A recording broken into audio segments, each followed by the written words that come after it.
नमस्कार मित्रांनो, लग्नाची बेडी या आजच्या भागामध्ये आपण बघणार आहोत की सिंधू ही विनायकला बॉलला किक मारण्यासाठी शिकवत असते आणि विनायक तुला पार्टिसिपेट हे करून स्पर्धेमध्ये भाग घ्यायचा आणि नंबर 1चा विजेता व्हायचा असेल तर तू ही बॉलची किक मोठ्या आत्मविश्वासाने मारू शकतो।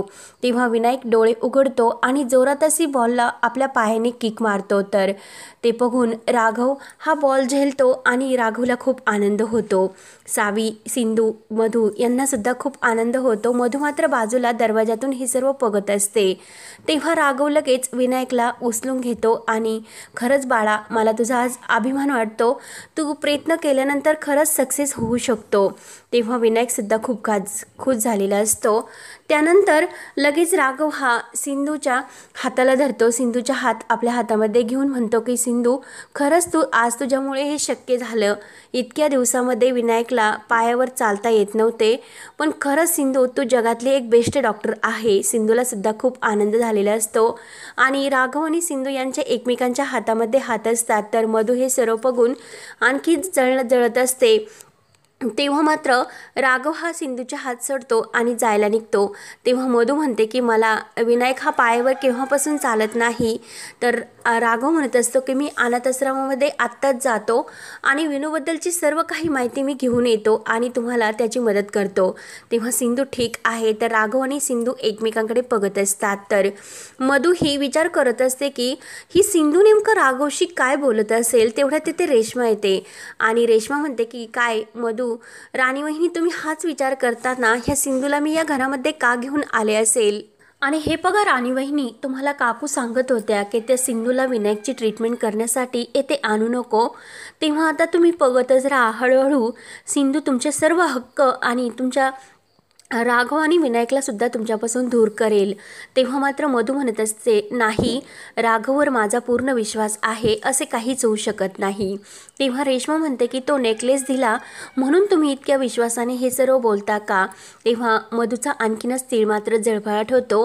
तर समोर राघव आणि सिंधू एकमेकांबरोबर खूप खुश होऊन गप्पा करत असतात। रेश्मा पुढे म्हणते की राणी वहिनी, राघव भाऊजींनी कधी त्यांच्या मनातील फिलिंग्स तुम्हाला सांगितल्या का। तेव्हा मात्र मधू ही विचारात पडते। त्यानंतर इकडे सावी आणि विनायक हा लपाछपीचा खेळ खेळत असतात। तर सावी त्याला पकडते आणि विनू, तुझं घर किती खरंच मोठं आहे रे, मला या घरामध्ये तुझ्यासोबत राहण्यासाठी खूप आवडले असते। तेव्हा ते विनायक म्हणतो की मला सुद्धा असे वाटते की बाबांना सांगावे की सावी तुला सुद्धा त्यांनी ॲडॉप्ट करावे। तेव्हा सावी म्हणते की हो विनूदादा, मला सुद्धा तुझ्या या घरामध्ये राहायला खूप आवडेल रे, पण माझी आई एकटी पडेल रे। आणि विनू, तू जेव्हा रनिंग रेस जिंकशील तेव्हा तुला खूप छान असे ट्रॉफीज मिळत्यान आणि तू एक काम कर, आपल्या रूममध्ये त्या मस्त असा डेकोरेट करून ठेव। तेव्हा विनायक म्हणतो की सावी, तू माझी मदत करशील ना। विनायक समोर सावीचा एक मस्त ड्रेस बघतो आणि सावी, किती खरंच खूप सुंदर ड्रेस आहे, या ड्रेसमध्ये तू परीसारखी दिसशील। तेव्हा सावी म्हणत असते की अरे, मी पार्टीमध्ये हा ड्रेस नाही घालणार, कारण माझे बाबा जेव्हा येतील ना तेव्हा त्यांच्यासमोर हा ड्रेस मी घालणार, पण हा ड्रेस तोपर्यंत छोटा तर होणार नाही ना। सिंधू हे सर्व ऐकत असते। विनायक म्हणत असतो की नाही अगं, मी देवाला दररोज प्रार्थना करत असतो की माझ्या सावीची मनातील जी काही इच्छा आहे ती लवकर पूर्ण होऊन दे। सिंधू मनात विचार करत असते की एक गोष्ट तर या सर्वांमध्ये चांगली झाली की सावीच्या शाळेची ब्रँच येथे असल्यामुळे तिला आता येथे ट्रान्सफर मिळण्यात येईल। तेव्हा पण आता खर्च सुद्धा वाढतील, त्यासाठी मला जॉब शोधावे लागेल। त्याचवेळी सिंधूच्या मोबाईलवर एक मेसेज पडतो की लवकरच येथे जवळ एक मेडिकल सेंटर सुरू होतं आहे आणि तेथे जॉब असल्याचं सिंधूला समजते। तेव्हा सिंधू लगेच तेथे कॉलिंग करते।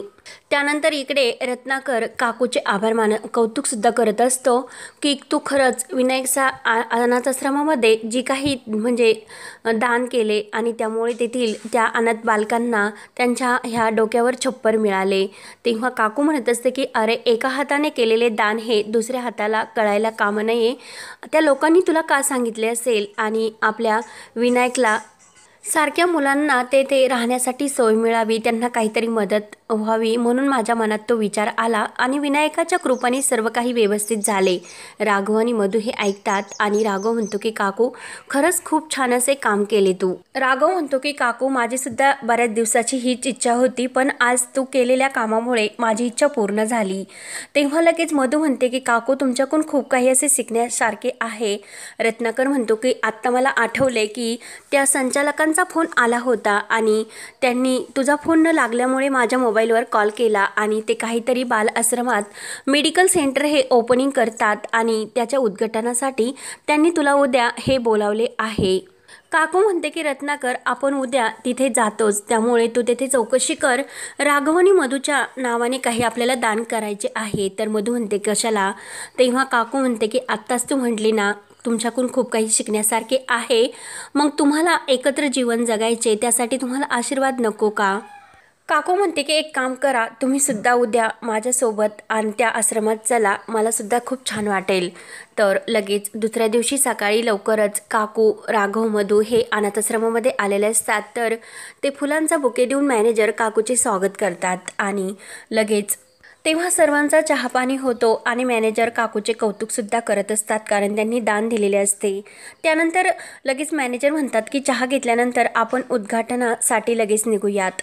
राघव म्हणतो की मेडिकल सेंटर ते ओपन केले त्यासाठी कोणी डॉक्टरांची नियुक्ती केली का. तेव्हा ते मॅनेजर म्हणतात की हो आणि आत्ताच त्या आजच येतात. तेव्हा कमिटीचे मेंबर हे सिंधूला बोलावून आणतात. तर सिंधूला बघून काकूला मात्र मोठा धक्का बसतो आणि मधूला सुद्धा. तर राघवला आनंद होतो. तर लगेच काकू विचारतात की ह्या येथे काय करतात. तेव्हा लगेच ते मॅनेजर म्हणतात की अहो असे काय करता, ह्याच विनूच्या डॉक्टरना. आणि विनूमध्ये जेव्हा काय तो चमत्कार झाला त्यामुळे असा अनेक मुलांना त्याचा फायदा होऊ शकतो, म्हणून पेपरमधील ॲड वाचून यांनी सुद्धा येथे ॲप्लाय केला, म्हणून त्यांची नियुक्ती आम्ही या पदासाठी केली. राघव काकूला समजावतो. तर काकू म्हणते की आमचा नाईलाज होता म्हणून विनायकची ट्रीटमेंट आम्ही यांच्याकडून करून घेतली, पण तुमचा काही नाईलाज नव्हता ना.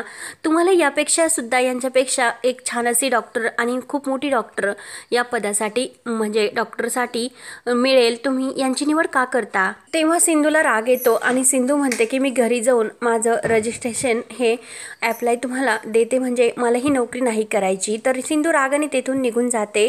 तर लगेच राघव म्हणतो की काकू 2 मिनिट मला तुझ्याशी काहीतरी बोलायचे. तर लगेच मधू आणि काकू राघव बाजूला येतात. तर मधू म्हणत असते की आव काकू तुम्ही हे काय केलेस, आणि विनायकवर जशी सिंधू ट्रीटमेंट करते तसे इतर आश्रमातील सुद्धा मुलांवर तिची ट्रीटमेंट होईल आणि सिंधू खरंच खूप चांगली डॉक्टर आहे. तर काकू म्हणते की मला जे योग्य वाटले ते मी केले. तेव्हा राघव म्हणतो की आपण कुणाच्याही अशा पर्सनल स्पेसमध्ये इंटरफेअर नाही करू शकत. राघव म्हणतो की सिंधू एक चांगली डॉक्टर आहे काकू, आणि ह्या आश्रमातील मुलांचं मला नुकसान होऊन द्यायचं नाही. काकू म्हणते की अरे सिंधूमुळे काय त्रास आपल्याला झाला तो तू विसरलास का, मग का ते सिंधूची बाजू घेतो. राघव लगेच सिंधूला परत घेऊन येण्यासाठी जायला निघतो. मधू म्हणते की अरे काही उपयोग व्हायचा नाही, ती गेली असेल. तेव्हा राघव म्हणतो मी एकदा प्रयत्न करून बघतो, म्हणून राघव परत सिंधूकडे येतो. तर सिंधू इकडे रोडला रिक्षाची वाट बघत असते. राघव धावतच येतो. डॉक्टर सिंधू थांबा, काकूच्या वतीने मी तुमची माफी मागतो. तर लगेच सिंधू म्हणत असते की काकूने जो काही अपमान केला ना त्याची उत्तरे मी सहज लोकांसमोर देऊ शकत होते, परंतु घरातील विषय हे बाहेर नको म्हणून मी गप्प राहिले. तेव्हा राघव म्हणत असतो की तुमच्यासारख्या डॉक्टरांची या अनाथाश्रमातील मुलांना खूप गरज आहे, म्हणून मी तुम्हाला माफी हात जोडून विनवणी करतो की प्लीज तुम्ही थांबा. राघव हात जोडून माफी मागतो. सिंधू परत चल, कारण की तुझ्यासारखी बेस्ट डॉक्टर या मेडिकल ओपनिंगसाठी नाही मिळू शकत. तेव्हा तू प्लीज ह्या सेंटरसाठी तुझे काम निवड. तेव्हा लगेच सिंधू म्हणत असते की नाही, अगोदर अपमान करायचा, घाव द्यायचे आणि मग पुन्हा माफी मागायची. तेव्हा इकडे काकू ही मधूला सांगत असते की अगं इतकं अग्निदिव्य करून तू राघवला मिळवलेस आणि आता परत ती चूक करू नको, राघव परत तुझ्यापासून लांब जाईल. मधू म्हणत असते की नाही, माझा राघववर पूर्ण विश्वास आहे.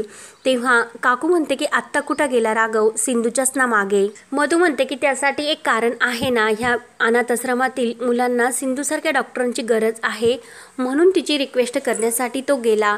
तेव्हा काकू म्हणते की एक गोष्ट लक्षात ठेव की परत तुला खूप मोठी अशी किंमत मोजावी लागणार. मधू म्हणत असते की राघववर तर माझा विश्वास आहे, पण सिंधूवर सुद्धा माझा विश्वास आहे. काकू म्हणते की काय म्हणालीस? तेव्हा मधू म्हणते की हो, आत्ता तुम्ही सिंधूचा अपमान केला, त्यामुळे तिचा स्वाभिमान दुखावला गेला. म्हणून माझा विश्वास आहे की सिंधू राघवने कितीही विनवण्या केल्या तर परत येऊ शकत नाही. राघव म्हणतो की निदान आपल्या अंकुरसाठी तरी तू त्या अनाथाश्रमामध्ये हे काम स्वीकार, कारण अंकुरला मी काही मदत करू शकलो नाही, परंतु अंकुरच्या ह्या मुलांना मदत केल्याने मला मनात समाधान तरी भेटेल. तेव्हा सिंधू तयार होते आणि हा भाग येते संपतो. पुढील भागामध्ये राघव आणि सिंधू सोबतच एकमेकांसमोर येतात. तर काकू म्हणते की तू तर आता किती कॉन्फिडन्सपणे म्हटली की सिंधू ही ऐकणार नाही आणि ती राघवसोबत येणार नाही. तर राघव आणि सिंधू तर सोबतच आले. तर लगेच मधूला मात्र खूप मोठा धक्का बसतो. त्यानंतर सर्वजण घरी येतात. तर सिंधू मोबाईलवर बोलत असते.